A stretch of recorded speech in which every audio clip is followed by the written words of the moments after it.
Hello everyone, আসসালামু আলাইকুম। আশা করি আল্লাহর রহমতে সবাই ভালো আছো। আজকে নিউ টপিক, নতুন বিষয়, সম্পূর্ণ নতুন গুরুত্বপূর্ণ স্টুডেন্ট বান্ধব একটা আলোচনা করব। যারা এইচএসসি 24 ব্যাচ আছো, এ প্লাস পেতে চাও, তাদের উদ্দেশ্যে যে তারা কেন, কী কারণে এ প্লাস পাবে না, সে বিষয়ে আলোচনা করবো আজকে। সো এইচএসসি 24 ব্যাচ যারা আছো, তারা ভিডিওটি মিস দিও না এবং তারা কখনো ভিডিওটিকে টেনে দেখো না, সম্পূর্ণ দেখার চেষ্টা কর। এইচএসসি 24 কেন এ প্লাস পাবে না, তো আজকে সেই বিষয়ে আলোচনা করব।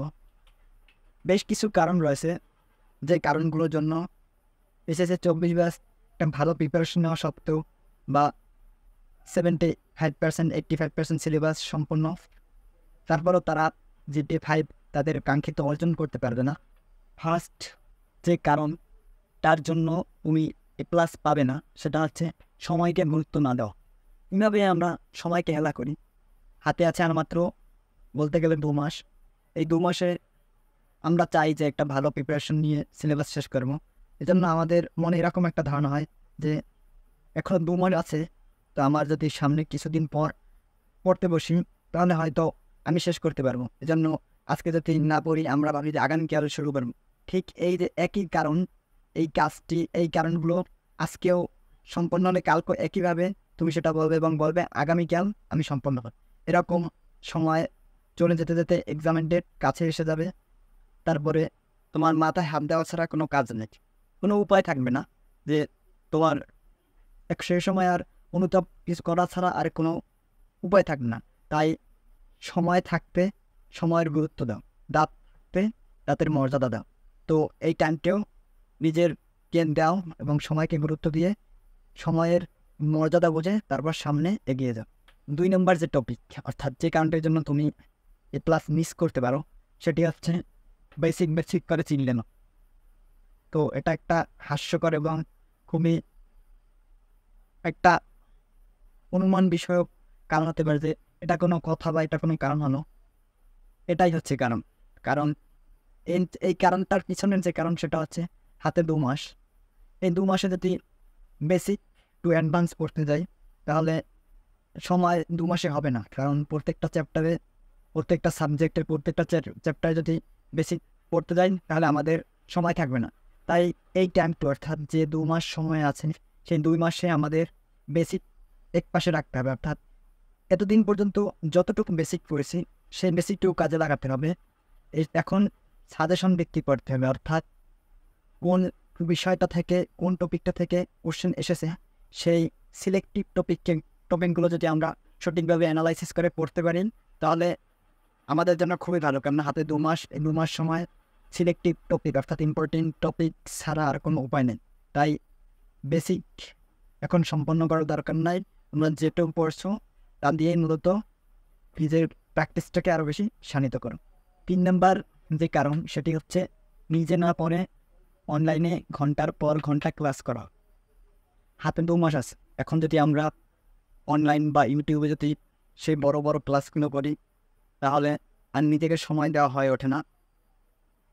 কেননা নিজেকে সময় না দিয়ে এই 2 মাসে কোনো গতি নেই। কারণ এই যে 2 মাস, এই 2 মাস হচ্ছে ক্রুশাল টাইম। কেননা এই টাইমটুকু, এই টাইমের মধ্যে নিজেকে জানতে হবে, নিজের উইকনেসটা কোন জায়গায় রয়েছে সেটিকে চিহ্নিত করতে হবে এবং নিজের দুর্বলতা কোথায় সেটিকে খুঁজে বের করে, চিহ্নিত করে সেটি কাটিয়ে ওঠার জন্য যে প্রয়োজনীয় পদক্ষেপ নেওয়া দরকার সেটি এই টাইমে নিতে হবে। তো আমরা যদি নিজেকে সময় না দিই, এই 2 মাস বেশি না বলতে বলতে চলে যাবে। তো অনলাইন ক্লাসগুলো করা ভালো, আগে যেগুলো করছি সে পর্যন্ত রেখে এখন নিজে নিজে প্র্যাকটিস করতে হবে। অর্থাৎ নিজেকে সময় দিতে হবে, নিজে কোন দিকে ভালো পারি, কোন সাবজেক্টে একটু পিছনে অর্থাৎ দুর্বলতা রয়েছে সেগুলোকে লক্ষ্য রেখে সেগুলো চিনতে পারে, এগুলো কাটিয়ে ওঠার যে পদক্ষেপগুলো সেগুলো নিতে হবে। অর্থাৎ আমাদের এখন নিজেকে সময় দিতে হবে। 4 নম্বর কারণটি হচ্ছে MCQ এবং বাংলা, ইংলিশ, ICTতে সময় না দেওয়া। আমাদের বেশিরভাগ স্টুডেন্টদের এই একটা সমস্যা এবং এটি স্বাভাবিক যে আমরা আমাদের গ্রুপ সাবজেক্টের উপরে বেশি সময় দিতে গিয়ে আমাদের যে কম্পালসারি সাবজেক্টগুলো আছে অর্থাৎ বাংলা, ইংলিশ এবং আইসিটি সেগুলোতে যথাযথ সময় দিতে পারি না, যার ফলে আমাদের সিলেবাস সঠিকভাবে শেষ হয় না বা আমরা ঠিকভাবে কমপ্লিট করতে পারি না, রিভিশন দিতে পারি না। এজন্য দেখা যায় যে আমাদের এই বাংলা, ইংলিশ, আইসিটিতে অনেকের ক্লাসটা মিস হয়ে যায়। এজন্য আমাদের সর্বোপরি যে জিপিএ 5-এর উপর প্রভাব ফেলে এবং আমরা আমাদের কাঙ্ক্ষিত যে জিপিএ 5 পাওয়ার যে আশা সেটা আমরা আর করতে পারি না। তো এই টাইম যে আছে সকলকে উচিত বাংলা, ইংলিশ, আইসিটিতে সময় দাও। তো আর একটা হচ্ছে আমরা যে 2 মাস অর্থাৎ শেষের দিকে প্রিপারেশন নিতে গেলে আমরা সিকিউর দিকে বেশি মনোযোগটা দিই, যেই কারণে এমসিকিউতে অত সময় দেওয়া হয়ে ওঠে না। এর ফলে কী হয় যে পরীক্ষা হলে প্রথমেই আমরা মূলত নৃত্য ভরাট করি এমসিকিউ জন্য। তো সেটা করতে গেলে আমাদের এমসিকিউ যেহেতু প্রিপারেশন নেওয়া হয়নি, সেজন্য আমরা যথাযথ প্রিপারেশনের অভাবে পরীক্ষাটা সুন্দরভাবে নিতে পারি না। অর্থাৎ প্রথমেই আমাদের একটু উইকনেস থেকে তো আমরা যথাযথ এমসিকিউতে ফোকাস করতে পারি না। এর ফলে যা হয় যে আমরা এমসিকিউতে পিছিয়ে পড়ি। তো আমাদের উচিত এই যে সময় বাকি রয়েছে 2 মাস, সেই সময়টুর মধ্যে যে বিগত বছরের বোর্ড কোশ্চেনগুলো কমপক্ষে হলেও ওই এমসিকিউ শেষ করা, তাহলে আমাদের সিকিউ এবং এমসিকিউ একটা দুটো ভালো প্রিপারেশন হয়। সো এমসিকিউতে সময় দিতে হবে, নাহলে প্লাস মিস হবে, এটাই সত্য কথা। 5 নম্বর কারণটি হলো সাজেশনের জন্য ফেসবুকে যে বিভিন্ন গ্রুপ রয়েছে সেখানে পোস্ট দাও। আমাদের স্টুডেন্টদের মধ্যে এক ক্যাটাগরির স্টুডেন্ট রয়েছে যে তারা কোনো কিছু না বুঝে উঠলেই শুধুমাত্র ফেসবুকে পোস্ট করে যে আমি কীভাবে পড়লে জিপিএ 5 পাবো বা কোন কোন টপিক, কোন কোন চ্যাপ্টার এই 2 মাসে আমি কীভাবে পড়তে পারি। অর্থাৎ তারা ফেসবুকে বিভিন্ন পোস্ট দেয় এবং সেখানে উত্তর পাওয়ার আশায় বসে থাকে। এই জন্য কী হয় যে ওই ফেসবুকে নিজের সময়টুকু অতিবাহিত হয়, বরং এই কাজটা না করে নিজে যদি কোনগুলো ইম্পর্টেন্ট সেগুলো যদি অ্যানালাইসিস করে সাজেশন নিজে বানানো যায়, তাহলে সেটা হয় নিজের জন্য বেস্ট। কেননা নিজের সাজেশন যদি নিজে কমপ্লিট করতে পারি, অর্থাৎ নিজে বানিয়ে সে অনুযায়ী পড়তে পারি, তাহলে হয় কি যে একটা কনফিডেন্স পাওয়া যায় যে না আমি এটা পারবো, নিজের প্রতি একটা আত্মবিশ্বাস থাকে আমার দ্বারা এটা সম্ভব এবং আমি যেহেতু নিজে বানিয়েছি কত কষ্ট করে, অর্থাৎ এটাই আমার জন্য একটা বেস্ট সাজেশন হন। তো আমাদের সকলের উচিত যারা জিপিএ 5 পেতে চাও ফেসবুকে বিভিন্ন পোস্ট না দিয়ে নিজে বাসায় বসে পড়া। তো 6 নম্বর যে কারণ রিভিশন না দেওয়া। আমরা যে সিলেবাস শেষ করছি বা অনেকের হয়তো 80 থেকে 90% শেষ হয়েছে, কিন্তু সেটা যদি এই টাইমে এসে রিভিশন না দিতে পারি তাহলে ওই সিলেবাস শেষ করার কোনো গুরুত্ব বা মাহাত্ম্য থাকে না। কেননা পরীক্ষার আগে যদি কমপক্ষে একবার হলেও রিভিশন না দেওয়া যায়, তাহলে পরীক্ষার হলে বসে আমরা যা পড়েছি অর্থাৎ বিগত সময়গুলোতে যা পড়েছি সেগুলো অবশ্যই ভুলে যাবে এবং এটাই হচ্ছে একটা নিয়ম, অর্থাৎ ভুলে যাবে। সেজন্য বারবার রিভিশন দিতে হবে। নতুন কিছু না পড়ে বরং পূর্বে যেগুলো পড়েছি সেগুলো যদি বারবার রিভিশন দেওয়া যায় তাহলে একটা মাথায় থাকবে বেশি এবং পরীক্ষা হলে যে মনে করার যে প্রবণতা সেটাও দ্রুত হবে।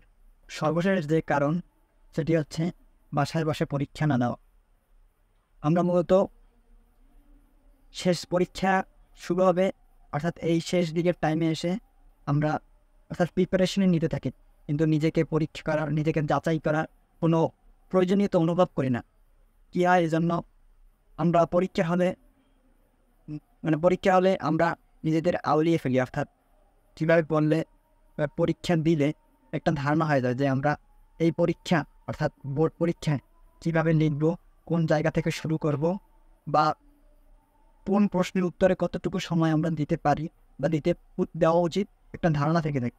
অর্থাৎ এক কথায় পরীক্ষার যে একটা ভয়, পরীক্ষা ভীতিটা দূর হয়।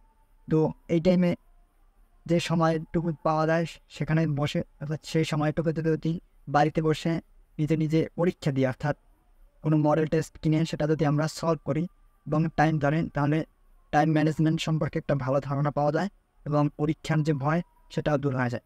তাই এই সময় উচিত পরীক্ষার আগে বাসায় বসে বেশি নিজে পরীক্ষা দেওয়া, অর্থাৎ মডেল টেস্ট দেওয়া।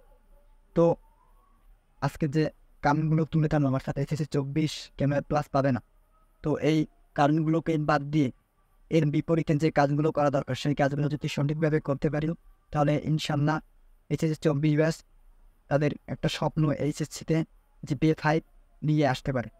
তো আজকে এ পর্যন্তই। যদি ভিডিওটি ভালো লাগে থাকে তাহলে অবশ্যই চ্যানেলটিকে সাবস্ক্রাইব করবে এবং সকলে ভালো এবং সুস্থ থাকবে। আসসালামু আলাইকুম।